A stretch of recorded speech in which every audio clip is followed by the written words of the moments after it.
वैज्ञानिक मानते हैं कि स्ट्रिंग थ्योरी के अनुसार ब्रह्मांड में 11 डायमेंशंस हैं।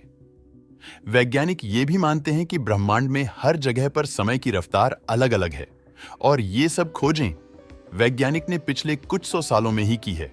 लेकिन क्या हो अगर मैं आपसे कहूं कि जितना प्राचीन हमारा सनातन धर्म है उतना ही आधुनिक इसका विज्ञान है।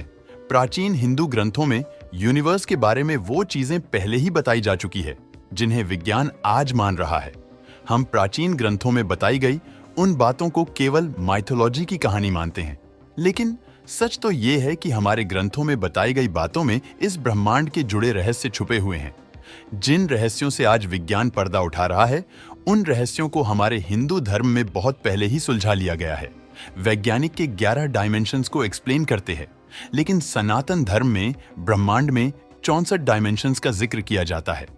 डायमेंशन वाला ये कॉन्सेप्ट विज्ञान के लिए भले ही नया है, लेकिन हिंदू धर्म में इसका हजारों साल पहले ही जिक्र किया जा चुका था। इस वीडियो में मैं आपके साथ कुछ ऐसी स्टोरीज शेयर करने जा रहा हूं जिन्हें जानकर आप अपनी संस्कृति पर गर्व करोगे। क्या आप जानते हो कि पहली बार पैरेलल यूनिवर्स की थ्योरी कब दी गई थी?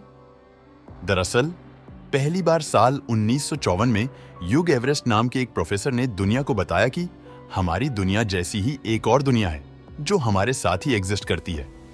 लेकिन अगर मैं कहूं कि हिंदू लेखकों ने हजारों साल पहले ही पैरेलल यूनिवर्स की थियरी दे दी थी, तो आपका क्या मानना होगा? अगर आप मेरा यकीन नहीं कर रहे तो एक बार इस कहानी को सुनिए। ये कहानी रामायण से है। भगवान श्री राम और रावण के युद्ध को खत्म हुए कई दशक बीत चुके थे। मर्यादा पुरुषोत्तम श्री राम ने कई सालों तक राज किया और चारों ओर राम राज्य की स्थापना की। हम सभी जानते हैं कि भगवान विष्णु ने राम यानी कि एक इंसान के रूप में धरती पर अवतार लिया था।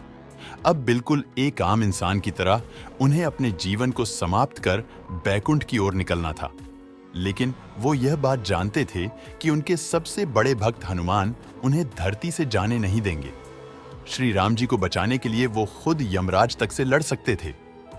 हनुमान जी के लिए ये बात जानना बहुत जरूरी था कि वो इस ब्रह्मांड के एक छोटे से अंश के बराबर हैं और असल में दुनिया की चीजें कभी खत्म नहीं होती, बल्कि वो एक साइकिल में घूमती रहती हैं।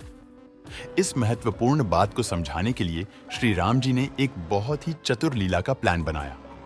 उन्होंने जमीन के अंदर एक छोटी सी दरार बनाई और उसके अंदर अपनी अंगूठी फेंक दी।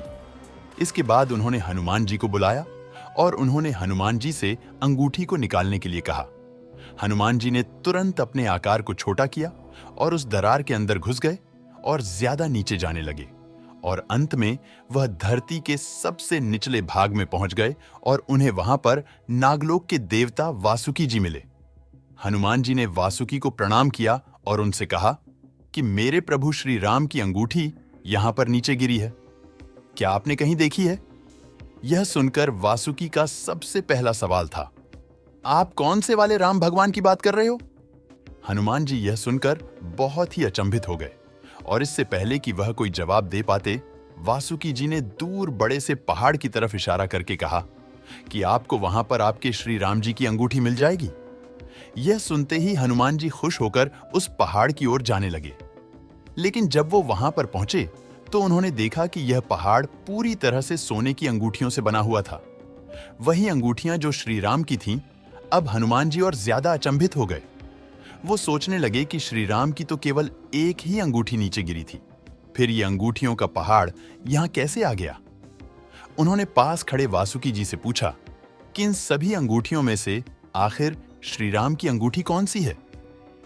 तब वासुकी जी ने आखिरकार हनुमान जी को सच बताया। उन्होंने कहा कि हर ब्रह्मांड के हर त्रेता युग में प्रभु श्री राम एक दरार बनाकर अपनी अंगूठी यहां पाताल लोक में फेंक देते हैं, ताकि आपको ज्ञान हो सके कि आपके प्रभु श्री राम इस अनंत ब्रह्मांड में इकलौते श्री राम नहीं हैं, बल्कि बिल्कुल इसी काल की तरह दूसरी दुनिया में भी प्रभु श्री राम बिल्कुल ऐसी ही लीला रच रहे हैं। ये कहानी एक तरह से मनुष्यों द्वारा बताए गए पैरेलल यूनिवर्स को कंफर्म कर देती है। केवल भगवान राम ही नहीं थे जिन्होंने ने पैरेलल यूनिवर्स को दिखाने की एक लीला रची थी। श्री कृष्णा की भी एक ऐसी ही कहानी बहुत प्रचलित है जिसमें मल्टीवर्स की बात की गई है। एक बार ब्रह्मा जी श्री कृष्ण से मिलने द्वारका आ पहुंचे। श्री कृष्ण के महल के सामने कुछ द्वारपाल खड़े थे। ब्रह्मा उन द्वारपालों से कहते हैं कि जाकर कृष्णा से कहें कि उनसे मिलने ब्रह्मा आए हैं। द्वारपाल तुरंत श्री कृष्ण के पास गए और उनसे कहा कि आपसे मिलने ब्रह्मदेव आए हैं। इस पर श्री कृष्णा ने द्वारपाल से कहा कि सबसे पहले आप उनसे पूछकर आइए कि वो कौन से वाले ब्रह्मा हैं। द्वारपाल एक बार फिर ब्रह्मा जी के पास गया और उनसे पूछा कि आप कौन से वाले ब्रह्मा हैं। यह सुनकर ब्रह्मा बहुत चकित हो जाते हैं और वो सोचते हैं कि आखिर ये सवाल मुझसे पूछा भी कैसे जा सकता है। वो कहते हैं कि मैं 4 सिर वाला ब्रह्मा हूं जिसने पूरी दुनिया की रचना की है। द्वारपाल यह बात श्री कृष्ण से बोलता है तो इस पर कृष्णा बोलते हैं कि ठीक है, उन्हें अंदर आने दो। अब जैसे ही भगवान ब्रह्मा अंदर आते हैं तो उनका पहला सवाल श्री कृष्णा से यही होता है कि आखिर आपने द्वारपाल से मुझे ये पूछने को क्यों कहा कि मैं कौन सा ब्रह्मा हूं? क्या मेरे अलावा भी कोई और ब्रह्मा है? कृष्णा ने ब्रह्मा के इन सवालों का जवाब देते हुए एक दिव्य दृष्टि दिखाई जिसमें उन्हीं की तरह कई सारे ब्रह्मा थे। श्री कृष्णा को देखकर उन सभी ब्रह्माओं ने अपने अपने सर आदर से झुका दिए। ये देखकर 4 सिर वाले ब्रह्मा परेशान हो गए। उन्हें समझाते हुए श्री कृष्णा ने कहा कि मैं अनगिनत ब्रह्मांडों की देखभाल करता हूं और हर एक ब्रह्मांड के पास अपना एक ब्रह्मा है। अब यह कहानी भी बिल्कुल पैरेलल यूनिवर्स की थियरी को समझाती है, जहां एक साथ बहुत सारी दुनिया एग्जिस्ट करती है। अब पैरेलल यूनिवर्स की बहुत बात हो गई। हमारे हिंदू पुराणों में एक और साइंटिफिक कॉन्सेप्ट है। विज्ञान के अनुसार ब्रह्मांड में हर जगह पर समय की रफ्तार अलग अलग है। ब्रह्मांड में कहीं पर समय धीमी गति से चल रहा है तो कहीं पर समय की रफ्तार बहुत ही तेज है। अब अगर हिंदू पुराणों की माने तो उसमें एक प्रचलित कहानी है जिसमें कुछ ऐसी ही घटना घटी थी। राजा काकूद को अपनी बेटी रेवती से बहुत ही ज्यादा लगाव था। जब रेवती की शादी की उम्र हो गई तब राजा काकूद बहुत ही परेशान हो गए। उन्हें डर था कि इस टाइमलाइन में रेवती के लिए शायद एक अच्छा पति उन्हें कभी नहीं मिल पाएगा। इसी परेशानी को सुलझाने के लिए वो रेवती को लेकर ब्रह्मा भगवान के पास ब्रह्मलोक में गए। राजा ने अपनी ये परेशानी ब्रह्मा जी को बताई। ब्रह्मा जी उनकी बात सुनकर जोर जोर से हंसने लगे। उन्होंने कहा कि आप जिस धरती से अभी आए हो वहां पर आपकी जान पहचान वाला अब कोई नहीं रहा, क्योंकि जितना समय आपने ब्रह्मलोक में गुजारा है उतने ही समय में धरती पर हजारों साल बीत चुके हैं। रेवती और राजा भगवान ब्रह्मा की इन बातों को नहीं समझ पा रहे थे। तब ब्रह्मा जी ने बताया कि हर लोक में समय की रफ्तार अलग अलग है।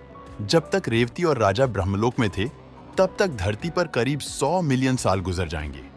अब जाहिर सी बात है कि इतने समय बाद ना ही रेवती का परिवार वहां रहा था और ना ही राजा का राज्य। भगवान ब्रह्मा उन्हें सुझाव देते हैं कि आप जल्द ही धरती पर जाओ और वहां श्री कृष्ण के भाई बलराम से रेवती की शादी करवा दो। अगर आप कुछ क्षण और ब्रह्मलोक में रुकते हो तो धरती का यह समय भी बहुत तेजी से गुजर जाएगा। ये कहानी सीधे तरीके से टाइम डायलेशन की थियरी को प्रूव करती है। दोस्तों, इस वीडियो को बनाने का मकसद मेरा सिर्फ यही है कि आप ये जान पाओ कि हमारा हिंदू धर्म कितना प्राचीन और साइंटिफिक है। अगर आपको ये वीडियो अच्छा लगा हो तो इसे लाइक जरूर करें।